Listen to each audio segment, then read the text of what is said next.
The Redheaded League, I had called upon my friend Mr. Sherlock Holmes one day in the autumn of last year, and found him in deep conversation with a very stout, florid-faced, elderly gentleman with fiery red hair. With an apology for my intrusion, I was about to withdraw when Holmes pulled me abruptly into the room and closed the door behind me. "You could not possibly have come at a better time, my dear Watson," he said cordially. "I was afraid that you were engaged." "So I am. Very much so. Then I can wait in the next room." "Not at all. This gentleman, Mr. Wilson, has been my partner and helper in many of my most successful cases, and I have no doubt that he will be of the utmost use to me in yours also." The stout gentleman half rose from his chair and gave a bob of greeting, with a quick little questioning glance from his small, fat, encircled eyes. "Try the settee," said Holmes, relapsing into his armchair and putting his fingertips together, as was his custom when in judicial moods. "I know, my dear Watson, that you share my love of all that is bizarre and outside the conventions and humdrum routine of everyday life. You have shown your relish for it by the enthusiasm which has prompted you to chronicle, and, if you will excuse my saying so, somewhat to embellish so many of my own little adventures. Your cases have indeed been of the greatest interest to me," I observed. "You will remember that I remarked the other day, just before we went into the very simple problem presented by Miss Mary Sutherland, that for strange effects and extraordinary combinations we must go to life itself, which is always far more daring than any effort of the imagination. A proposition which I took the liberty of doubting." "You did, Doctor, but none the less you must come round to my view, for otherwise I shall keep on piling fact upon fact on you until your reason breaks down under them and acknowledges me to be right.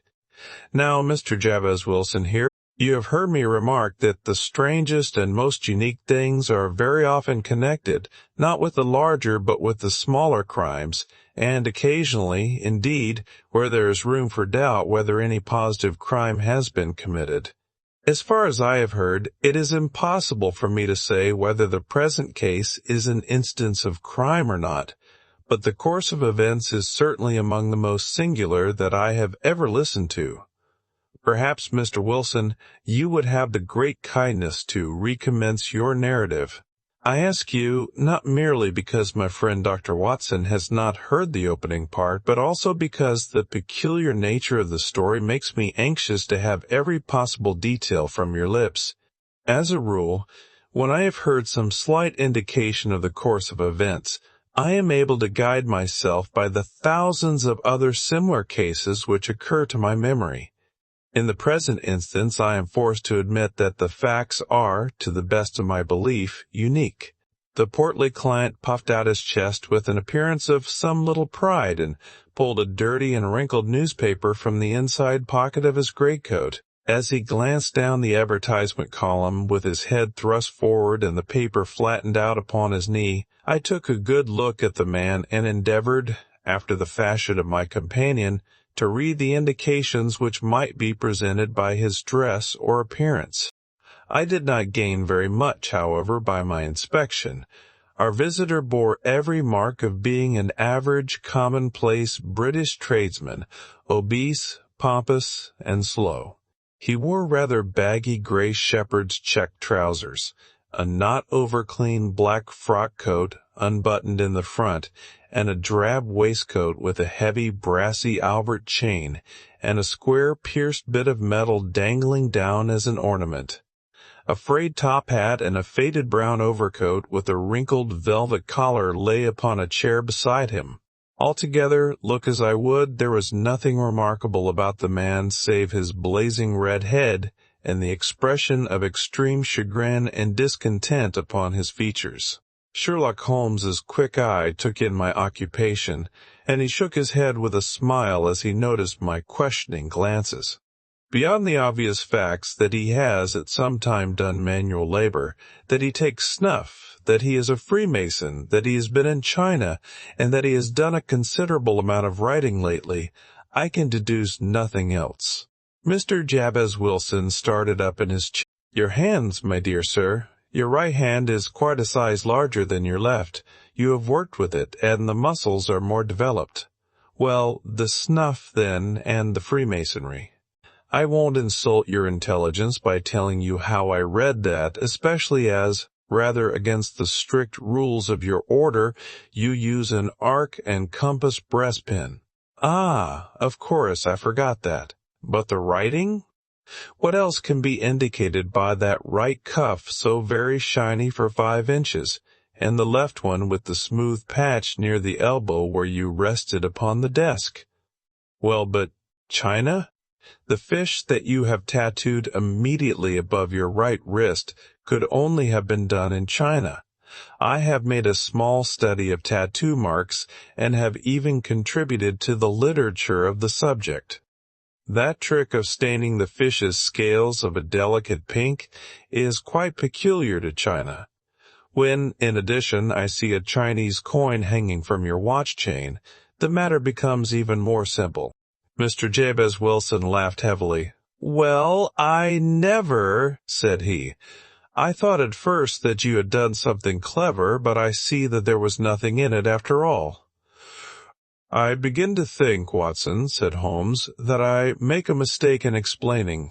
Omne ignotum pro magnifico, you know, and my poor little reputation, such as it is, will suffer shipwreck if I am so candid. Can you not find the advertisement, Mr. Wilson? Yes, I have got it now, he answered with his thick red finger planted halfway down the column. Here it is. This is what began it all. You just read it for yourself, sir. I took the paper from him and read as follows. To the Redheaded League, on account of the bequest of the late Ezekiah Hopkins of Lebanon, Pennsylvania, USA, there is now another vacancy open which entitles a member of the League to a salary of £4 a week for purely nominal services. All red-headed men who are sound in body and mind and above the age of 21 years are eligible. Apply in person on Monday at 11 o'clock to Duncan Ross at the offices of the League, 7 Pope's Court, Fleet Street. To the Redheaded League, on account of the bequest. What on earth does this mean? Well, it is just as I have been telling you, Mr. What is the name of this obliging youth? Asked Sherlock Holmes. His name is Vincent Spaulding, and he's not such a youth either. It's hard to say his age. I should not wish a smarter assistant, Mr. Holmes, and I know very well that he could better himself and earn twice what I am able to give him. But, after all, if he is satisfied, why should I put ideas in his head? Why, indeed. You seem most fortunate in having an employee who comes under the full market price. It is not a common experience among employers in this age. I don't know that your assistant is not as remarkable as your advertisement. Oh, he has his faults too, said Mr. Wilson. Never was such a fellow for photography. Snapping away with a camera when he ought to be improving his mind, and then diving down into the cellar like a rabbit into its hole to develop his pictures. That is his main fault, but on the whole he's a good worker. There's no vice in him. He is still with you, I presume? Yes, sir. He and a girl of 14 who does a bit of simple cooking and keeps the place clean. That's all I have in the house, for I am a widower and never had any family. We live very quietly, sir, the 3 of us, and we keep a roof over our heads and pay our debts, if we do nothing more. The first thing that put us out was that advertisement. Spaulding, he came down into the office just this day 8 weeks, with this very paper in his hand, and he says, I wish to the Lord, Mr. Wilson, that I was a red-headed man. Why that? I asks. Why, says he, here's another vacancy on the League of the Redheaded Men.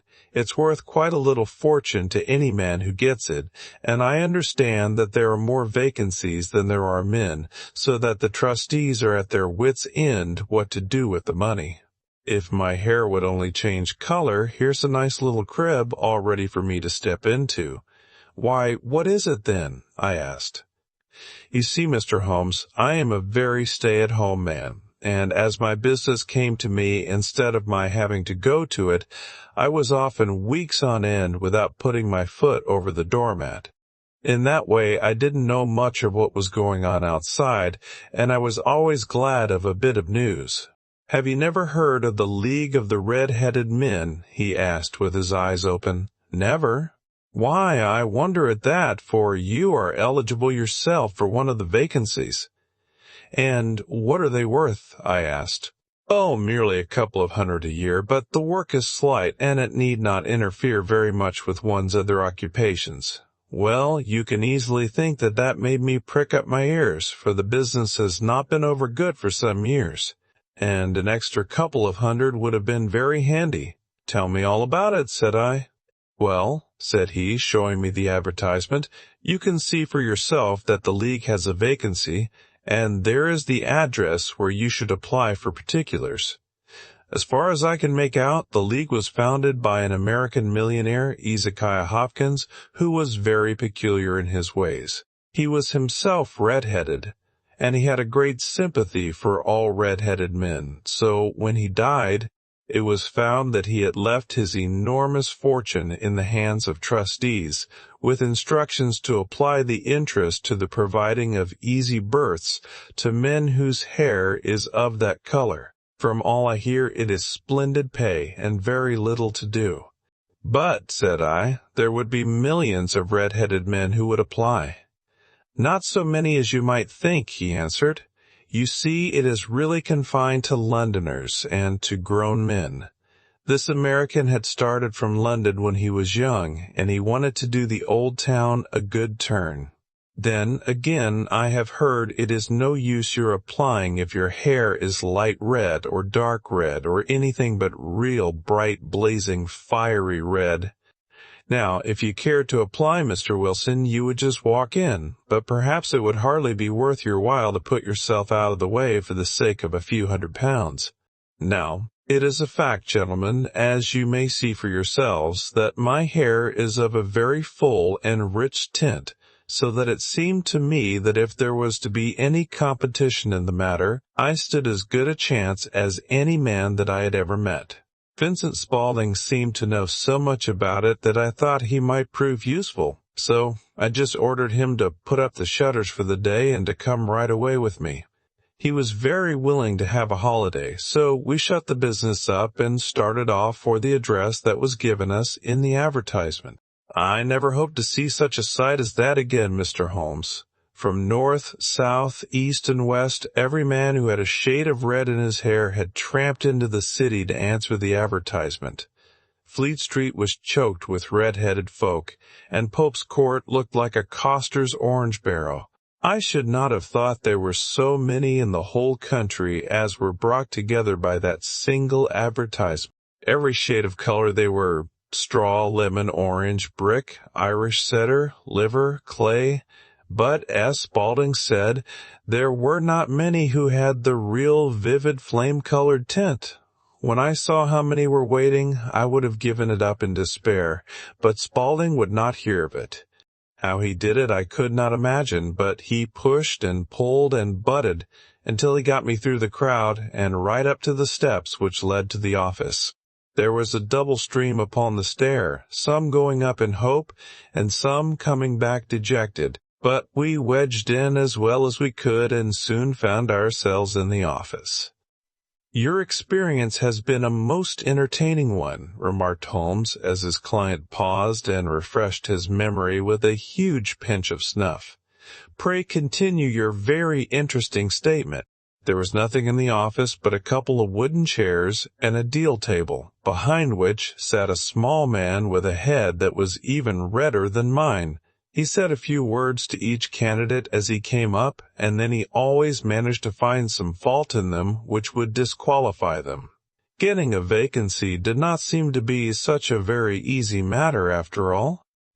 However, when our turn came, the little man was much more favorable to me than to any of the others, and he closed the door as we entered, so that he might have a private word with us. "This is Mr. Jabez Wilson," said my assistant, "and he is willing to fill a vacancy in the League." "And he is admirably suited for it," the other answered. He has every requirement. I cannot recall when I have seen anything so fine." He took a step backward, cocked his head on one side, and gazed at my hair until I felt quite bashful. Then suddenly he plunged forward, wrung my hand, and congratulated me warmly on my success. "It would be injustice to hesitate," said he. "You will, however, I am sure, excuse me for taking an obvious precaution." With that he seized my hair in both his hands and tugged until I yelled with the pain. "There is water in your eyes," said he as he released me. "I perceive that all is as it should be. But we have to be careful, for we have twice been deceived by wigs and once by paint. I could tell you tales of cobbler's wax which would disgust you with human nature." He stepped over to the window and shouted through it at the top of his voice that the vacancy was filled. A groan of disappointment came up from below, and the folk all trooped away in different directions until there was not a red head to be seen except my own and that of the manager. "My name," said he, "is Mr. Duncan Ross, and I am myself one of the pensioners upon the fund left by our noble benefactor. Are you a married man, Mr. Wilson? Have you a family?" I answered that I had not. His face fell immediately. "Dear me," he said gravely, "that is very serious indeed. I am sorry to hear you say that." The fund was, of course, for the propagation and spread of the redheads as well as for their maintenance. "It is exceedingly unfortunate that you should be a bachelor." My face lengthened at this, Mr. Holmes, for I thought that I was not to have the vacancy after all, but after thinking it over for a few minutes, he said that it would be all right. "In the case of another," said he, "the objection might be fatal, but we must stretch a point in favor of a man with such a head of hair as yours. When shall you be able to enter upon your new duties?" "Well, it is a little awkward, for I have a business already," said I. "Oh, never mind about that, Mr. Wilson," said Vincent Spaulding. "I should be able to look after that for you." "What would be the hours?" I asked. 10 to 2. Now a pawnbroker's business is mostly done of an evening, Mr. Holmes, especially Thursday and Friday evening, which is just before payday, so it would suit me very well to earn a little in the mornings. Besides, I knew that my assistant was a good man, and that he would see to anything that turned up.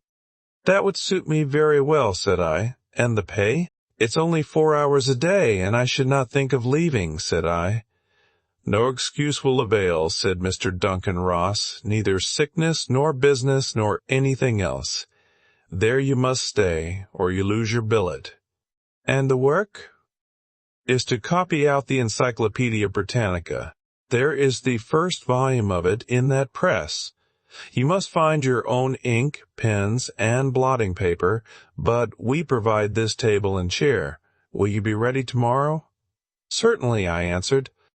"Then, goodbye, Mr. Jabez Wilson, and let me congratulate you once more on the important position which you have been fortunate enough to gain." He bowed me out of the room, and I went home with my assistant, hardly knowing what to say or do. I was so pleased at my own good fortune. Well, I thought over the matter all day, and by evening I was in low spirits again, for I had quite persuaded myself that the whole affair must be some great hoax or fraud, though what its object might be I could not imagine. It seemed altogether past belief that anyone could make such a will, or that they would pay such a sum for doing anything so simple as copying out the Encyclopedia Britannica. Vincent Spaulding did what he could to cheer me up, but by bedtime I had reasoned myself out of the whole thing. However, in the morning I determined to have a look at it anyhow, so I bought a penny bottle of ink, and with a quill pen and 7 sheets of foolscap paper I started off for Pope's Court. Well, to my surprise and delight, everything was as right as...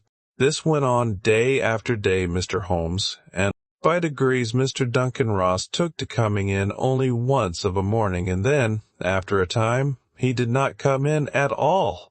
Still, of course, I never dared to leave the room for an instant, for I was not sure when he might come, and the billet was such a good one, and suited me so well, that I would not risk the loss of it. 8 weeks passed away like this, and I had written about abbots and archery and armor and architecture and Attica, and hoped with diligence that I might get on to the bees before very long. It cost me something in foolscap, and I had pretty nearly filled a shelf with my writings. And then suddenly the whole business came to an end. To an end? Yes, sir. And no later than this morning. I went to my work as usual at 10 o'clock, but the door was shut and locked with a little square of cardboard hammered onto the middle of the panel with a tack. Here it is, and you can read for yourself. He held up a piece of white cardboard about the size of a sheet of notepaper. It read, "In this fashion, the Redheaded League is dissolved. October 9th, 1890. The Redheaded League is dissolved. October 9th, 1890. Sherlock Holmes and I surveyed this curt announcement. "I cannot see that there is anything very funny," cried our client, flushing up to the roots of his flaming head. "If you could do nothing better than laugh at me, I can go elsewhere." "No, no," cried Holmes, shoving him back into the chair from which he had half risen. "I really wouldn't miss your case for the world. It is most refreshingly unusual. But there is, if you will excuse my saying so, something just a little funny about it. Pray, what steps did you take when you found the card upon the door?" "I was staggered, sir. I did not know what to do. Then I called at the offices round, but none of them seemed to know anything about it. Finally, I went to the landlord, who is an accountant living on the ground floor, and I asked him if he could tell me what had become of the Redheaded League. He said that he had never heard of any such body. Then I asked him who Mr. Duncan Ross was. He answered that the name was new to him. "Well," said I, "the gentleman at number 4. "What, the red-headed man?" "Yes." "Oh," said he, "his name was William Morris. He was a solicitor and was using my room as a temporary convenience until his new premises were ready. He moved out yesterday." "Where could I find him?" "Oh, at his new offices. He did tell me the address." "Yes, 17 King Edward Street, near St. Paul's. I started off, Mr. Holmes, but when I got to that address it was a manufactory of artificial kneecaps, and no one in it had ever heard of either Mr. William Morris or Mr. Duncan Ross." "And what did you do then?" asked Holmes. "I went home to Saxe-Coburg Square, and I took the advice of my assistant. But he could not help me in any way. He could only say that if I waited I should hear by post. But that was not quite good enough, Mr. Holmes. I did not wish to lose such a place without a struggle, so, as I had heard that you were good enough to give advice to poor folk who were in need of it, I came right away to you." "And you did very wisely," said Holmes. "Your case is an exceedingly remarkable one, and I shall be happy to look into it. From what you have told me, I think that it is possible that graver issues hang from it than might at first sight appear." "Grave enough," said Mr. Jabez Wilson. "Why, I have lost £4 a week." "As far as you are personally concerned," remarked Holmes, "I do not see that you have any grievance against this Extraordinary League. On the contrary, you are, as I understand, richer by some £30, to say nothing of the minute knowledge which you have gained on every subject which comes under the letter A. You have lost nothing by them." "No, sir. But I want to find out about them and who they are and what their object was in playing this prank. If it was a prank upon me, it was a pretty expensive job for them, for it cost them £32. We shall endeavor to clear up these points for you. And, first, 1 or 2 questions, Mr. Wilson. This assistant of yours who first called your attention to the advertisement, how long had he been with you? About a month, then. How did he come? In answer to an advertisement. Was he the only applicant? No, I had a dozen. Why did you pick him? Because he was handy and would come cheap. At half wages, in fact. Yes. What is he like? And has your business been attended to in your absence? Nothing to complain of, sir. There's never very much to do of a morning. That will do, Mr. Wilson. I shall be happy to give you an opinion upon the subject in the course of a day or two. Today is Saturday, and I hope that by Monday we may come to a conclusion." "Well, Watson," said Holmes when our visitor had left us, "what do you make of it all?" "I make nothing of it," I answered frankly. "It is a most mysterious business." "As a rule," said Holmes, "the more bizarre a thing is, the less mysterious it proves to be. It is your commonplace, featureless crimes which are really puzzling, just as a commonplace face is the most difficult to identify. But I must be prompt over this matter." "What are you going to do, then?" I asked. "To smoke," he answered. "It is quite a three-pipe problem, and I beg that you won't speak to me for 50 minutes. He curled himself up in his chair, with his thin knees drawn up to his hawk-like nose, and there he sat with his eyes closed and his black clay pipe thrusting out like the bill of some strange bird. I had come to the conclusion that he had dropped asleep, and indeed was nodding myself, when he suddenly sprang out of his chair with the gesture of a man who has made up his mind and put his pipe down upon the mantelpiece. "Sarasate plays at the St. James's Hall this afternoon," he remarked. "What do you think, Watson? Could your patient spare you for a few hours? I have nothing to do today. My practice is never very absorbing." "Then put on your hat and come. I am going through the city first, and we can have some lunch on the way. I observe that there is a good deal of German music on the program, which is rather more to my taste than Italian or French. It is introspective, and I want to introspect. Come along." We traveled by the underground as far as Aldersgate, and a short walk took us to Saxe-Coburg Square, the scene of the singular story which we had listened to in the morning.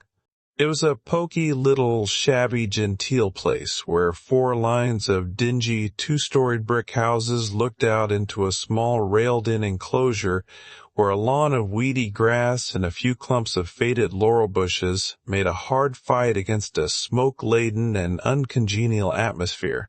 3 gilt balls and a brown board with Jabez Wilson in white letters upon a corner house announced the place where our red-headed client carried on his business. Sherlock Holmes stopped in front of it with his head on one side. It was instantly opened by a bright-looking, clean-shaven young "Smart fellow, that," observed Holmes as we walked away. "He is, in my judgment, the 4th smartest man in London, and for daring I am not sure that he has not a claim to be 3rd. I have known something of him before." "Evidently," said I, "Mr. C.C. Wilson's assistant counts for a good deal in this mystery of the Redheaded League. I am sure that you inquired your way merely in order that you might see him. Not him. What then? The knees of his trousers. And what did you see?" "What I expected to see. Why did you beat the pavement?" "My dear doctor, this is a time for observation, not for talk. We are spies in an enemy's country. We know something of Saxe-Coburg Square. Let us now explore the parts which lie behind it." The road in which we found ourselves as we turned round the corner from the retired Saxe-Coburg Square presented as great a contrast to it as the front of a picture does to the back. It was one of the main arteries which conveyed the traffic of the city to the north and west. The roadway was blocked with the immense stream of commerce flowing in a double tide inward and outward, while the footpaths were black with the hurrying swarm of pedestrians. It was difficult to realize as we looked at the line of fine shops and stately business premises that they really abutted on the other side, on the faded and stagnant square which we had just quitted. "Let me see," said Holmes, standing at the corner and glancing along the line. "I should like just to remember the order of the houses here. It is a hobby of mine to have an exact knowledge of London. There is Mortimer's, the tobacconist, the little newspaper shop, the Coburg branch of the City and Suburban Bank, the vegetarian restaurant, and McFarland's carriage-building depot. That carries us right on to the other block. And now, Doctor, we've done our work, so it's time we had some play. A sandwich and a cup of coffee, and then off to Violin Land, where all is sweetness and delicacy and harmony, and there are no red-headed clients to vex us with their conundrums." My friend was an enthusiastic musician, being himself not only a very capable performer, but a composer of no ordinary merit. All the afternoon he sat in the stalls wrapped in the most perfect happiness, gently waving his long, thin fingers in time to the music, while his gently smiling face and his languid, dreamy eyes were as unlike those of Holmes the sleuth-hound, Holmes the relentless, keen-witted, ready-handed criminal agent, as it was possible to conceive. In his singular character the dual nature alternately asserted itself, and his extreme exactness and astuteness represented, as I have often thought, the reaction against the poetic and contemplative mood which occasionally predominated in him. The swing of his nature took him from extreme languor to devouring energy, and, as I knew well, he was never so truly formidable as when, for days on end, he had been lounging in his armchair amid his improvisations and his black-letter editions.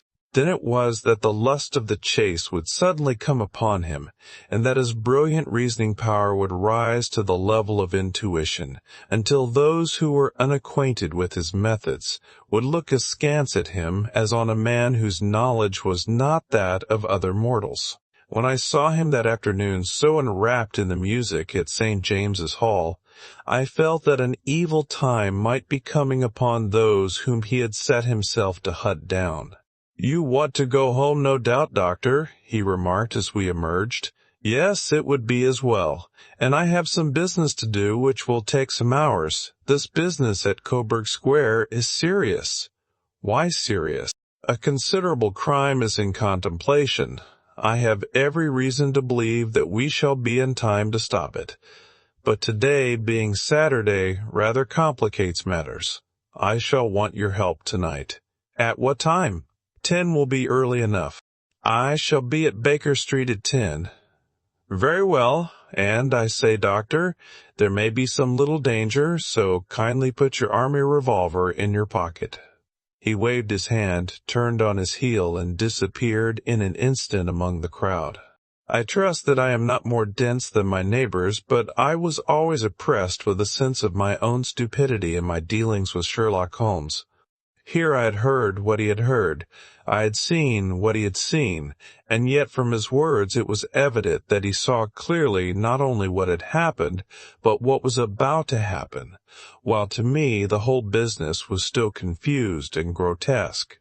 As I drove home to my house in Kensington, I thought over it all, from the extraordinary story of the red-headed copier of the Encyclopedia down to the visit to Saxe-Coburg Square and the ominous words with which he had parted from me.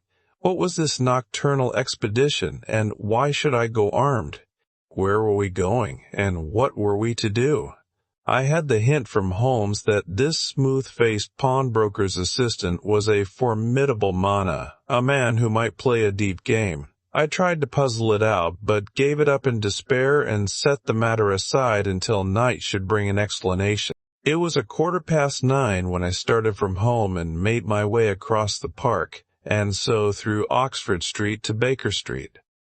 2 hansoms were standing at the door, and as I entered the passage I heard the sound of voices from above. On entering his room, I found Holmes in animated conversation with 2 men, one of whom I recognized as Peter Jones, the official police agent, while the other was a long, thin, sad-faced man with a very shiny hat and oppressively respectable frock coat. "Ha! Our party is complete," said Holmes, buttoning up his pea-jacket and taking his heavy hunting crop from the rack. "Watson, I think you know Mr. Jones of Scotland Yard. Let me introduce you to Mr. Merryweather, who is to be our companion in tonight's adventure." "We're hunting in couples again, Doctor, you see," said Jones in his consequential way. "Our friend here is a wonderful man for starting a chase. All he wants is an old dog to help him to do the running down." "I hope a wild goose may not prove to be the end of our chase," observed Mr. Merryweather gloomily. "You may place considerable confidence in Mr. Holmes, sir," said the police agent loftily. He has his own little methods, which are, if he won't mind my saying so, just a little too theoretical and fantastic, but he has the makings of a detective in him. It is not too much to say that once or twice, as in that business of the Sholto murder and the Agra treasure, he has been more nearly correct than the official force. "Oh, if you say so, Mr. Jones, it is all right," said the stranger with deference. "Still, I confess that I miss my rubber. It is the first Saturday night for 27 years that I have not had my rubber."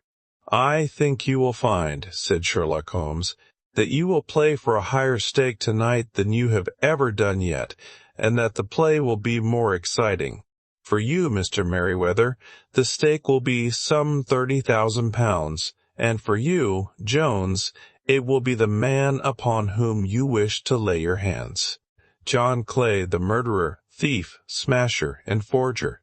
He's a young man, Mr. Merryweather, but he is at the head of his profession, and I would rather have my bracelets on him than on any criminal in London. He's a remarkable man, is young John Clay. His grandfather was a royal duke, and he himself has been to Eton and Oxford. His brain is as cunning as his fingers, and though we meet signs of him at every turn, we never know where to find the man himself. He'll crack a crib in Scotland one week, and be raising money to build an orphanage in Cornwall the next. I've been on his track for years and have never set eyes on him yet. I hope that I may have the pleasure of introducing you tonight. I've had one or two little turns also with Mr. John Clay, and I agree with you that he is at the head of his profession. It is past 10, however, and quite time that we started. If you two will take the first hansom, Watson and I will follow in the second." Sherlock Holmes was not very communicative during the long drive and lay back in the cab humming the tunes which he had heard in the afternoon. We rattled through an endless labyrinth of gas-lit streets until we emerged into Farrington Street. "We are close there now," my friend remarked. "This fellow Merryweather is a bank director and personally interested in the matter. I thought it as well to have Jones with us also. He is not a bad fellow, though an absolute imbecile in his profession. He has one positive virtue. He is as brave as a bulldog and as tenacious as a lobster if he gets his claws upon anyone. Here we are, and they are waiting for us." We had reached the same crowded thoroughfare in which we had found ourselves in the morning. "You are not very vulnerable from above," Holmes remarked as he held up the lantern and gazed about him. "Nor from below," said Mr. Merryweather, striking his stick upon the flags which lined the floor. "Why, dear me, it sounds quite hollow," he remarked, looking up in surprise. "I must really ask you to be a little more quiet," said Holmes severely. "You have already imperiled the whole success of our expedition. Might I beg that you would have the goodness to sit down upon one of those boxes and not to interfere?" The solemn Mr. Merryweather perched himself upon a crate, with a very injured expression upon his face, while Holmes fell upon his knees upon the floor and, with the lantern and a magnifying lens, began to examine minutely the cracks between the stones. A few seconds sufficed to satisfy him, for he sprang to his feet again and put his glass in his pocket. "We have at least an hour before us," he remarked, "for they can hardly take any steps until the good pawnbroker is safely in bed. Then they will not lose a minute, for the sooner they do their work, the longer time they will have for their escape. We are at present, Doctor, as no doubt you have divined, in the cellar of the City branch of one of the principal London banks. Mr. Merryweather is the chairman of directors, and he will explain to you that there are reasons why the more daring criminals of London should take a considerable interest in this cellar at present." "It is our French gold," whispered the director. "We have had several warnings that an attempt might be made upon it." "Your French gold?" "Yes, we had occasion some months ago to strengthen our resources and borrowed for that purpose 30,000 Napoleons from the Bank of France. It has become known that we have never had occasion to unpack the money, and that it is still lying in our cellar. The crate upon which I sit contains 2,000 Napoleons packed between layers of lead foil. Our reserve of bullion is much larger at present than is usually kept in a single branch office, and the directors have had misgivings upon the subject, which were very well justified, observed Holmes. And now it is time that we arranged our little plans. I expect that within an hour matters will come to a head. In the meantime, Mr. Merriweather, we must put the screen over that dark lantern. And sit in the dark? I am afraid so. I had brought a pack of cards in my pocket, and I thought that, as we were a party carré, you might have your rubber after all. But I see that the enemy's preparations have gone so far that we cannot risk the presence of a light. And, first of all, we must choose our positions. These are daring men, and though we shall take them at a disadvantage, they may do us some harm unless we are careful. I shall stand behind this crate, and do you conceal yourselves behind those.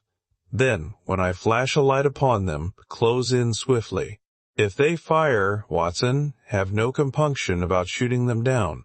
I placed my revolver, cocked, upon the top of the wooden case behind which I crouched. Holmes shot the slide across the front of his lantern and left us in pitch darkness. Such an absolute darkness as I have never before experienced. The smell of hot metal remained to assure us that the light was still there, ready to flash out at a moment's notice. To me, with my nerves worked up to a pitch of expectancy, there was something depressing and subduing in the sudden gloom and in the cold, dank air of the vault. "They have but one retreat," whispered Holmes. "That is back through the house into Saxe-Coburg Square. I hope that you have done what I asked you, Jones. I have an inspector and 2 officers waiting at the front door. Then we have stopped all the holes, and now we must be silent and wait." What a time it seemed! From comparing notes afterwards, it was but an hour and a quarter, yet it appeared to me that the night must have almost gone and the dawn be breaking above us. My limbs were weary and stiff, for I feared to change my position. Yet my nerves were worked up to the highest pitch of tension, and my hearing was so acute that I could not only hear the gentle breathing of my companions, but I could distinguish the deeper, heavier in-breath of the bulky Jones from the thin, sighing note of the bank director. From my position I could look over the case in the direction of the floor. Suddenly my eyes caught the glint of a light. At first it was but a lurid spark upon the stone pavement. Then it lengthened out until it became a yellow line, and then, without any warning or sound, a gash seemed to open, and a hand appeared, a white, almost womanly hand, which felt about in the center of the little area of light. For a minute or more the hand, with its writhing fingers, protruded out of the floor. Then it was withdrawn as suddenly as it appeared, and all was dark again, save the single lurid spark which marked a chink between the stones. Its disappearance, however, was but momentary. With a rending, tearing sound, one of the broad, white stones turned over upon its side and left a square, gaping hole, through which streamed the light of a lantern. Over the edge there peeped a clean-cut, boyish face, which looked keenly about it, and then, with a hand on either side of the aperture, drew itself shoulder-high and waist-high until one knee rested upon the edge. In another instant he stood at the side of the hole and was hauling after him a companion, lithe and small like himself, with a pale face and a shock of very red hair. "It's all clear," he whispered. "Have you the chisel and the bags? Great Scott! Jump, Archie, jump, and I'll swing for it." Sherlock Holmes had sprung out and seized the intruder by the collar. The other dived down the hole, and I heard the sound of rending cloth as Jones clutched at his skirts. The light flashed upon the barrel of a revolver, but Holmes's hunting crop came down on the man's wrist, and the pistol clinked upon the stone floor. "It's no use, John Clay," said Holmes blandly. "You have no chance at all." "Oh, indeed. You seem to have done the thing very completely. I must compliment you." "And I you," Holmes answered. "Your red-headed idea was very new and effective." "You'll see your pal again presently," said Jones. He's quicker at climbing down holes than I am. Just hold out while I fix the derbies." "I beg that you will not touch me with your filthy hands," remarked our prisoner as the handcuffs clattered upon his wrists. "You may not be aware that I have royal blood in my veins. Have the goodness also, when you address me, always to say 'sir' and 'please.'" "All right," said Jones with a stare and a snigger. "Well, would you please, sir, march upstairs where we can get a cab to carry your highness to the police station?" "That is better," said John Clay serenely. He made a sweeping bow to the three of us and walked quietly off in the custody of the detective. "Really, Mr. Holmes," said Mr. Merriweather as we followed them from the cellar, "I do not know how the bank can thank you or repay you. There is no doubt that you have detected and defeated in the most complete manner one of the most determined attempts at bank robbery that have ever come within my experience. I have had one or two little scores of my own to settle with Mr. John Clay," said Holmes. "I have been at some small expense over this matter, which I shall expect the bank to refund. But beyond that I am amply repaid by having had an experience which is in many ways unique, and by hearing the very remarkable narrative of the Redheaded League. You see, Watson," he explained in the early hours of the morning as we sat over a glass of whiskey and soda in Baker Street, "it was perfectly obvious from the first that the only possible object of this rather fantastic business of the advertisement of the League and the copying of the Encyclopedia must be to get this not over-bright pawnbroker out of the way for a number of hours every day. It was a curious way of managing it, but really it would be difficult to suggest a better. The method was no doubt suggested to Clay's ingenious mind by the color of his accomplice's hair.